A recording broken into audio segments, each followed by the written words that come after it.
In this first edition of the Vendée Mag, highlights of 3 very busy weeks in Les Sables celebrating the 10th Vendée Globe. A closer look at the 60-foot IMOCA yacht designed for round-the-world racing. And we'll be reviewing the race's early route choices with weather expert Christian Dumas.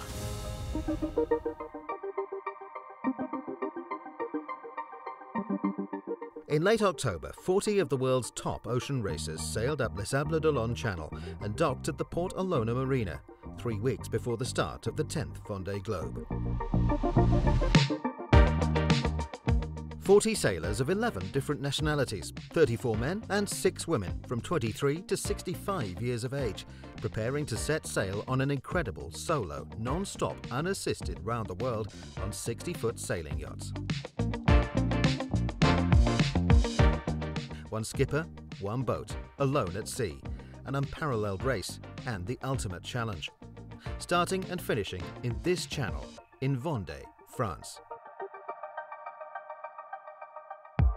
Every 4 years since 1989, the winter season has seen Les Sables become the nerve centre of ocean racing, with the town living in sync with the Vendée Globe and welcoming visitors from all over the world. The Vendée Globe is a very popular celebration, though in 2020 the global pandemic prevented the public from fully enjoying the event. 3, 2, 1, et c'est fait! We can sense how eager they were to be here and to meet the public. I hope we'll have a wonderful turnout over these 3 weeks and that there'll be meaningful interactions with the skippers during this lively celebration. The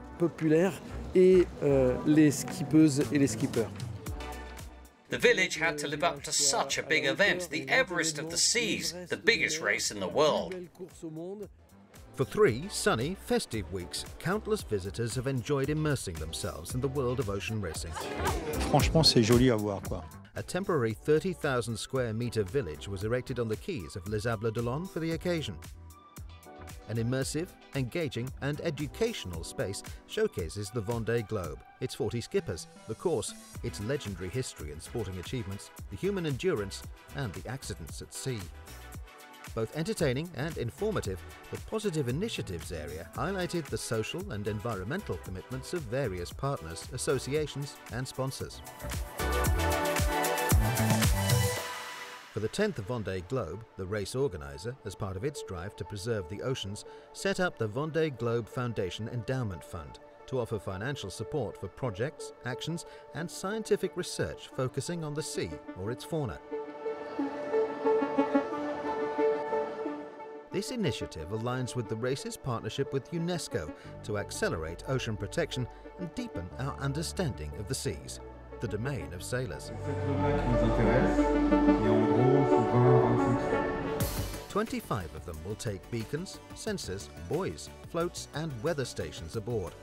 These will collect essential data for scientists, particularly in remote areas of the globe, to improve our global understanding of the climate and the ocean, as well as weather forecasts. I'll be using this instrument throughout the race to collect small seawater samples and measure various factors such as temperature, salinity, oxygen and CO2 levels. It's great to sail around the world, but if we can do something to help in our own way, well, that's even better. Si en plus on peut rendre un petit peu service, un petit peu à notre échelle, eh ben c'est encore mieux. Race partners and the sailors' sponsors also take advantage of these social spaces to meet up with clients or employees, connect with potential prospects and collaborate on future projects. For the Vendée Département, it's also a venue for its economic players. The sunny weather made this time in the village very enjoyable, vital for the sponsors' promotion, development and a positive return on investment. This is roughly the layout of his cockpit. Careful, you're entering the red area. You're 300 nautical miles away. Sailors are constantly searching for additional resources, as outfitting an IMOCA is costly. Over the 9 races since 1989, the Vendée Globe has become an institution. It is still a formidable challenge, one that seemed unattainable for the 13 initial races in 1989, but today it inspires 40 skippers who are ready to take the plunge. The former Vendée Globe winners are best placed to describe this incredible adventure. The Vendée Globe's like a hard drug. The Vendée Globe's legendary reputation is due to the race's course. The race is so long and the conditions so unpredictable, that's what makes this race so special. I think that Vendée Globe stands out because it's not just about sport. Everyone realizes that it's about someone setting off alone on a boat to sail around the world, and that's what makes this race so popular. Sailing around the world on an IMOCA is a big deal. The rush of adrenaline you feel on the day the race starts or in the Southern Ocean, and the satisfaction when your boat's perfectly tuned and flying at full speed. All the contenders, whether you rank at the finish or not, when you finish around the world, you've lived through some amazing stuff. Shit happens every day. It may be minor, it may be massive, and every day you have to deal with this shit, because there'll be more tomorrow. There are definitely times when you're completely alone, having to make incredibly tough decisions. We do everything ourselves, so when things go wrong, it's down to us, and when things go well, it's because of us. And that's something you need to be able to manage, process and control for the 2 to 4 months of the race. Broadly speaking, ocean racing is a race with yourself, against yourself, and of course against other boats and other projects. But that's the beauty of racing. Today's Vendée Globe is not quite the same as it was 30 years ago. It's developed into a highly competitive event, but we know that now and then it'll be disrupted by or punctuated with the occasional people-centered ocean adventures, both big and small, and that's what's so magical. I think that in 2012 or 2016 there were 4 or 5 of us who could have won the Vendée Globe at the start. In this race there are a good 10 or more. You want to relive this sort of adrenaline rush, and today I can't think of any other race than the Vendée Globe that gives me that feeling. I'm doing it again to experience these powerful feelings. It's all about what goes on in your head, and the winner of this 10th event will be the one who wants to win most and who will push their limits furthest. Remportera cette 10e édition.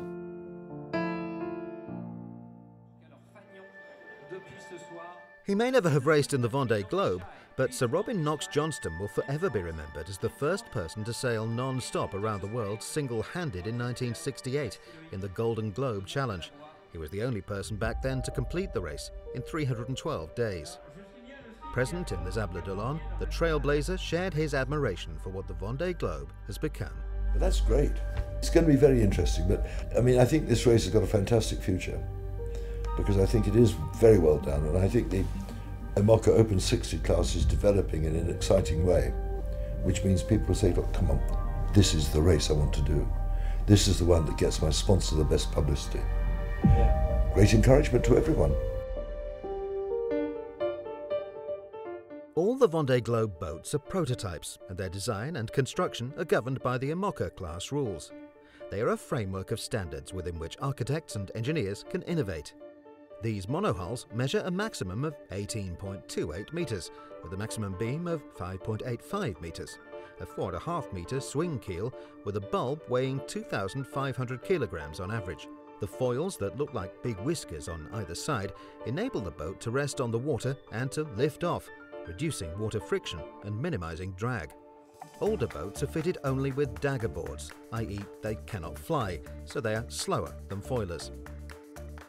The mast stands at a maximum of 29 metres and can carry up to 4 sails simultaneously. Sailors can take a maximum of 8 sails on board for the race, and they must adapt their sails to make the best use of the wind conditions. One 150 square metre mainsail, which can be reduced by lowering it on the mast, referred to as reefing. A headsail ranging from 140 square metres for a J1 to 50 square metres for the J3. These sails are used for upwind points of sailing with a compulsory storm jib. For downwind points of sailing, up to 300 square metres for a large jenniker and 375 square metres for a spinnaker. At top speed, the boats can reach 40 knots or over 70 kilometres per hour.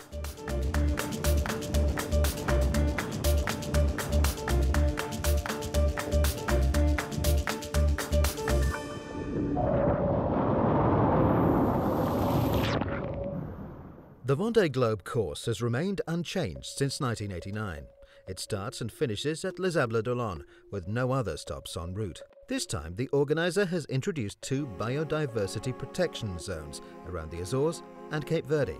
Scientists have identified these areas as important migration and breeding grounds for large cetaceans and other marine mammals. Roughly 24,000 nautical miles with a few no-go zones, the course passes via the 3 capes: the Cape of Good Hope in South Africa, Cape Lewin in Australia, and Cape Horn at the tip of South America. There is an ice exclusion zone around the South Pole and Antarctica to keep the competitors safe from the risk of collision with icebergs.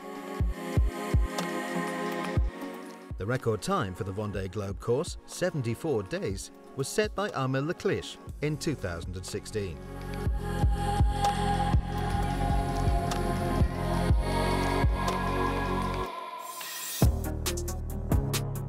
The 10th Vendée Globe will be an adventure, but also a true naval racing battle on a worldwide scale. Never before have we had such a lineup of competitors with such high standards, with many legitimate favourites and even more outsiders in a position to race the perfect race and perhaps climb onto the podium or even win this exciting, if uncertain, 10th edition.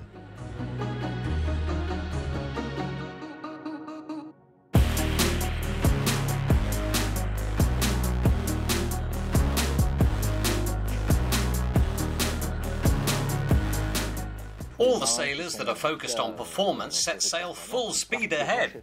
I'm not convinced that running full throttle in the Vendée Globe would work from the start to the end. At least 20 boats are capable of a podium.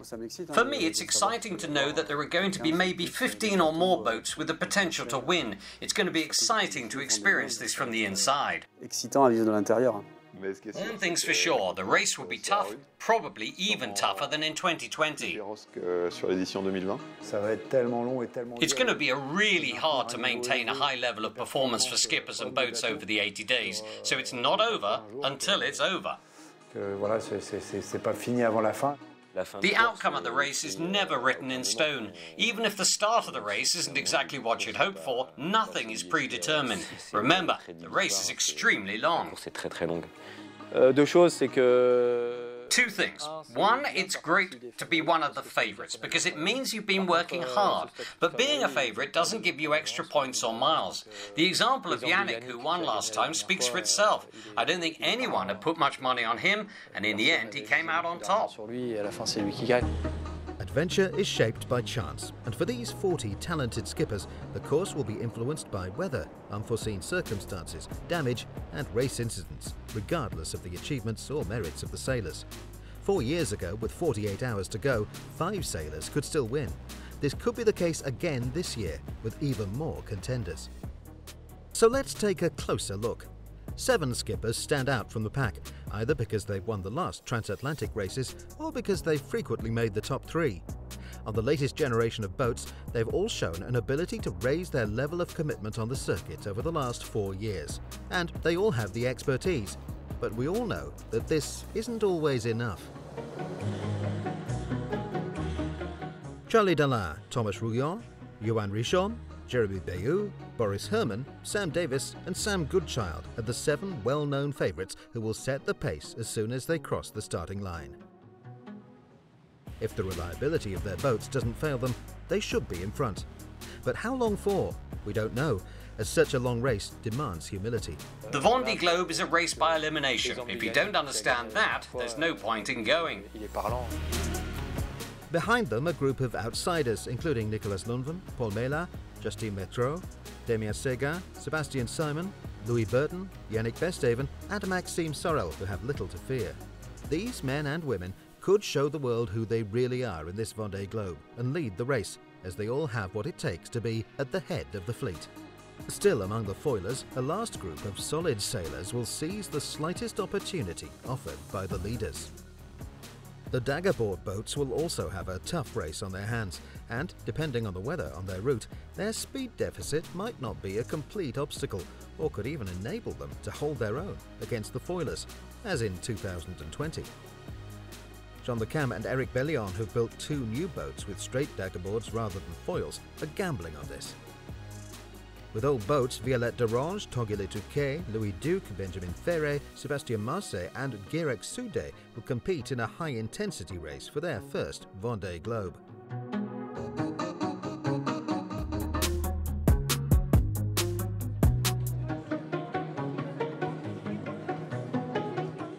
Some skippers are here to live the adventure of a lifetime, where competing around the world will be the greatest prize. Belgian Denny van Weenberg, the 57-year-old former company manager, is one such example, as is Sabwa Choresh, the distinguished Hungarian triathlete. Or Chinese sailor Zhu Jingkun, who lost an arm at just 14. Or Swiss Oliver Heer, Alex Thompson's former préparateur. Or Antoine Cornic, who sold his restaurant to return to sailing full-time. After 2 weeks of PR and media commitments, with a hectic schedule of photo shoots, interviews, encounters, autograph sessions, boat visits and presentations of their adventures. We're going to be alone for 3 months, so right now I'm enjoying being with the people here. It's great to see real people and not just a number of clicks or likes. After living like rock stars. As the start draws nearer, the skippers look to step back from the limelight, to relax and recharge their batteries. We try and do this before the Vendée Globe because it'll soon be upon us. We're about ready so we can relax, but you have to stay focused. We're making the most of this time, so it's great. Meanwhile, crews continue working on the boats. They disinfect them to avoid taking unwanted germs on board, make final checks, All set to sail around the world. and take what, for 3 weeks, have been like works of art in a great floating museum and switch them back into race mode. I can't set sail without my team's input. This project just wouldn't happen. Given the boat's size, we need a sound team that's up to the challenge, or we'd be stuck right here in the channel. The ultimate challenge before setting out to sea is the emotional roller coaster that the 40 skippers will go through as they go down the channel in Les Sables d'Olonne. I'm a bit apprehensive about that. What I really dislike about racing is the day before or the actual day of the start. I get all stressed and worked up. But as soon as I cross the line, I'm as happy as can be. They all dread this moment of intense feelings, with the fond farewells to family and friends, and, like gladiators entering the arena, the descent of the channel before the cheering crowds.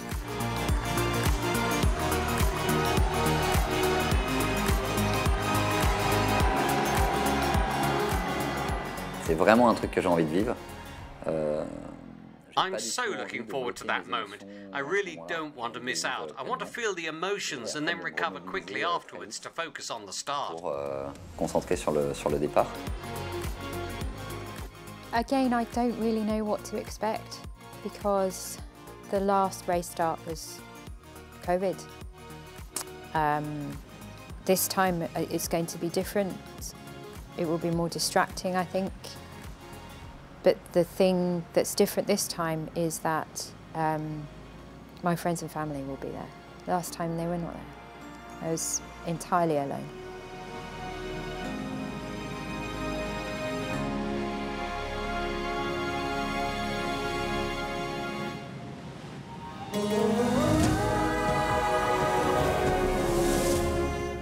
Every week in this section, we'll bring in an expert, some of the sailors who've won in the past, and this week, Christian Dumas, to try to shed some light on the race we're all about to start following. Christian is with us now.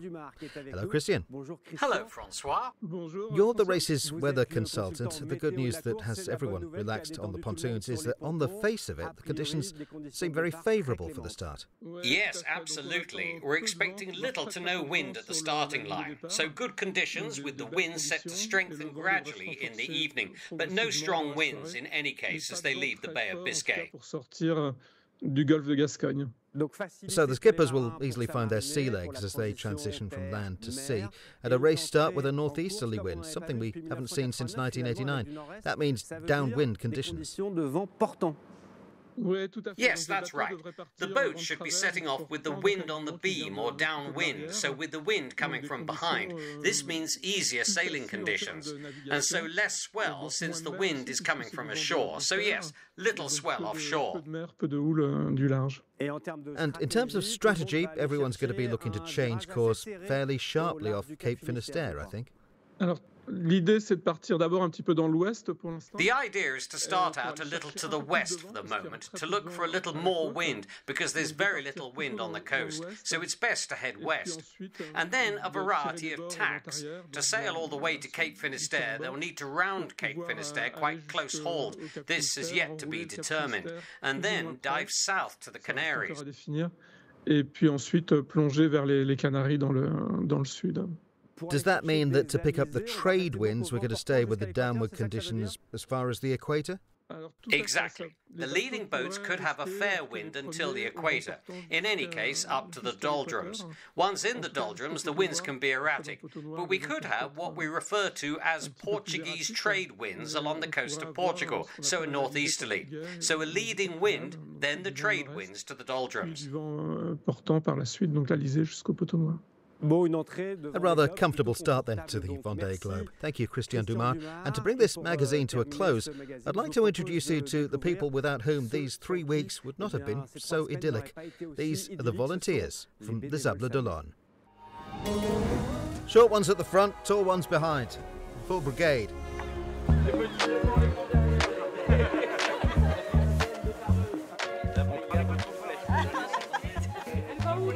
Les bénévoles sur le Vendée Globe, ce sont les... The Vendée Globe volunteers are the folks in red that you see on the walkways and at the entrances. And they're generally people who live locally. Les gens issus des Sables d'Olonne et des environs. And the mascot's escort. Nous sommes 382. La moyenne d'âge des 382. There are 382 of us with an average age of 67. We have a young girl of 22 and 2 or 3 who are still working. Otherwise, I think we'll be 69 on terms of average age. We'll have completed around 5,200 4-hour shifts rolled out over 35,000 hours. Et déployé environ 35 000 heures. Your security? Here, it's €1 a pop. No, €5.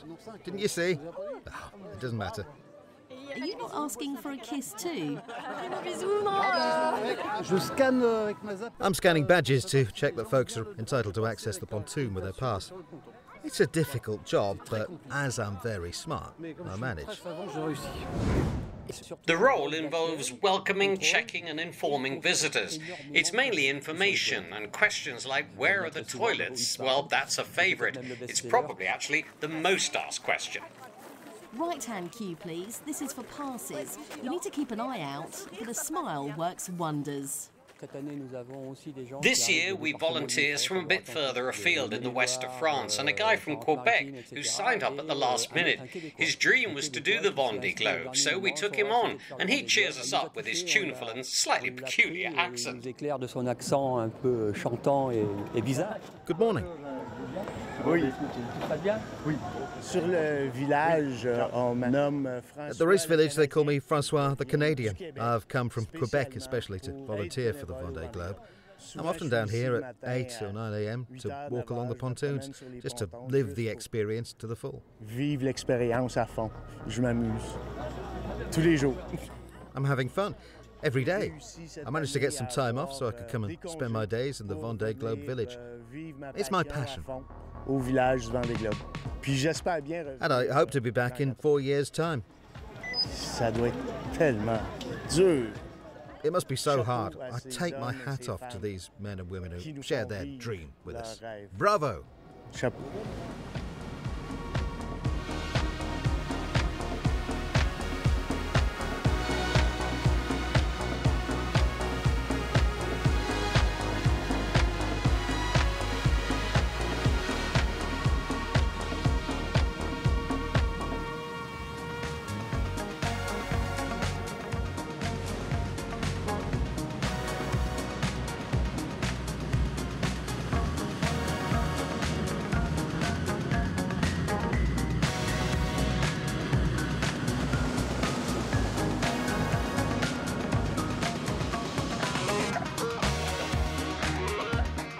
On Sunday morning, the 10th of November, the 40 competitors will leave dry land in Port Olona to open an extraordinary chapter in their lives.